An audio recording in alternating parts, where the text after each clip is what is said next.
اچھا، یہ تو ہم سب جانتے ہیں کہ ہر چیز ایٹم سے بنی ہے، لیکن سوال یہ ہے کہ خود ایٹم کیسا دکھتا ہے؟ یہ ایک ایسا سوال تھا جو صدیوں تک ایک بہت بڑا معمہ بنا رہا۔ تو چلیں آج ہم ایک سائنسی جاسوسی کہانی کے سراغوں کو جوڑتے ہیں اور دیکھتے ہیں کہ ایٹم کی اصل شکل کیا ہے۔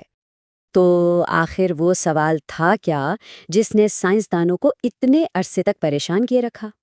بالکل سیدھا سا سوال، کائنات کا یہ جو بنیادی ترین ذرہ ہے یعنی ایٹم، وہ اصل میں دکھتا کیسا ہے؟ دیکھیں، اس سوال کا جواب کوئی اتنا آسان نہیں تھا۔ یہ بالکل ایک سائنسی جاسوسی کہانی کی طرح ہے، اور آج ہم ان 3 بڑے جاسوسوں کے پیچھے چلیں گے جنہوں نے اس معمے کو حل کرنے کے لیے سب سے پہلے سب سے اہم سراغ ڈھونڈ نکالے۔ تو ہمارا سفر شروع ہوتا ہے 1803 میں جان ڈالٹن سے، پھر ہم اب تقریباً 1 صدی آگے جائیں گے 1897 میں جے جے تھامسن کے پاس، اور آخر میں 1911 میں ارنسٹ ردرفورڈ کی اس دریافت پر رکیں گے جس نے سب کچھ بدل دیا۔ تو چلیں دیکھتے ہیں کہ یہ کہانی کیسے آگے بڑھتی ہے۔ تو ٹھیک ہے، شروع کرتے ہیں۔ ہماری کہانی کا پہلا باب ہمیں لے جاتا ہے جان ڈالٹن کے پاس۔ وہ پہلے شخص تھے جنہوں نے ایٹم کا کوئی باقاعدہ خاکہ پیش کیا۔ ڈالٹن کا آئیڈیا اپنے وقت کے حساب سے تھا تو بالکل انقلابی، لیکن بہت ہی سیدھا سادہ تھا۔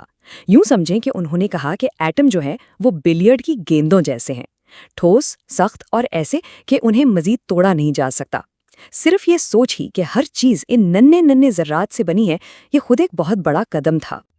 اور یہ ایک شاندار شروعات تھی۔ سوچیں، پہلی بار سائنسدانوں کے پاس کوئی ٹھوس ماڈل تھا جس پر وہ کام کر سکتے تھے، اپنے تجربات کر سکتے تھے۔ اس ایک ماڈل نے کیمسٹری کو صرف اندازوں اور قیاس آرائیوں سے نکال کر ایک حقیقی سائنس بنانے میں مدد کی۔ لیکن اس ماڈل میں ایک بہت بڑی خامی تھی۔ ڈالٹن کا ماڈل بجلی جیسی چیزوں کی وضاحت نہیں کر سکتا تھا۔ مطلب اگر ایٹم صرف ٹھوس گیندیں ہیں تو پھر یہ بجلی کے چارجز اور یہ کرنٹ، یہ سب کہاں سے آ رہا تھا؟ بس اسی ایک سوال نے اس کہانی میں ایک نئے سوراخ کا دروازہ کھول دیا۔ اور وہ سراغ ملا تقریباً 1 صدی بعد۔ ہماری اس جاسوسی کہانی کا اگلا مرحلہ شروع ہوتا ہے ایک نئے، بہت ہی چھوٹے ذرے کی دریافت سے، ایک ایسی دریافت جس نے سب کچھ بدل کر رکھ دیا۔ یہ سال تھا 1897۔ جے جے تھامسن نے ایک ایسی چیز دریافت کی جو ایٹم سے بھی چھوٹی تھی، الیکٹران، ایک ننھا سا منفی چارج والا ذرہ۔ اس کا مطلب تو صرف ایک ہی ہو سکتا تھا کہ ڈالٹن کی وہ ناقابل تقسیم بلیئرڈ بال والی بات ٹھیک نہیں تھی، ایٹم کے اندر بھی کچھ موجود تھا۔ تو آپ دیکھیں، تصویر پوری طرح بدل گئی۔ ایک سادہ ٹھوس گیند کے ماڈل سے ہم ایک زیادہ پیچیدہ چیز کی طرف آ گئے۔ اب یہ بات صاف تھی کہ ایٹم کے اندر مثبت اور منفی دونوں طرح کے حصے موجود ہیں۔ تھامسن نے اس نئے ماڈل کو ایک بڑا دلچسپ نام دیا، پلم پڈنگ ماڈل۔ اس ماڈل کے مطابق ایٹم ایک مثبت چارج والے پڈنگ جیسا ہے جس میں منفی چارج والے الیکٹرانز یعنی وہ آلو بخاریں جگہ جگہ دھنسے ہوئے ہیں۔ یہ ماڈل اس بات کی اچھی وضاحت کرتا تھا کہ ایٹم پر مجموعی طور پر کوئی چارج کیوں نہیں ہوتا۔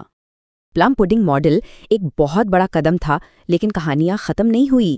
اب انٹری ہوتی ہے ہمارے تیسرے جاسوس ارنسٹ ردرفورڈ کی، اور وہ ایک ایسا تجربہ کرنے والے تھے جو ایٹم کے بارے میں ہماری سوچ میں ایک بار پھر انقلاب لانے والا تھا۔ تو تجربہ کچھ یوں تھا، ردرفورڈ نے سونے کی ایک انتہائی پتلی پنی لی اور اس پر مثبت چارج والے ذرات کی بوچھاڑ کی۔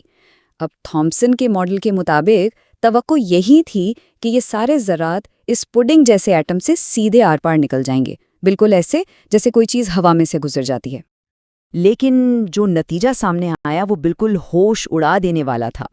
جی ہاں، زیادہ تر ذرات تو سیدھے ہی گزر گئے، لیکن کچھ، بہت ہی کم، ایسے بھی تھے جو کسی چیز سے ٹکرا کر سیدھا واپس پلٹ آئے۔ یہ ایک ایسی بات تھی جو اس وقت ناممکن لگ رہی تھی۔ ردرفورڈ نے خود اپنی حیرت کو کچھ یوں بیان کیا، یہ تو بالکل ایسا تھا جیسے آپ ٹیشو پیپر کے ایک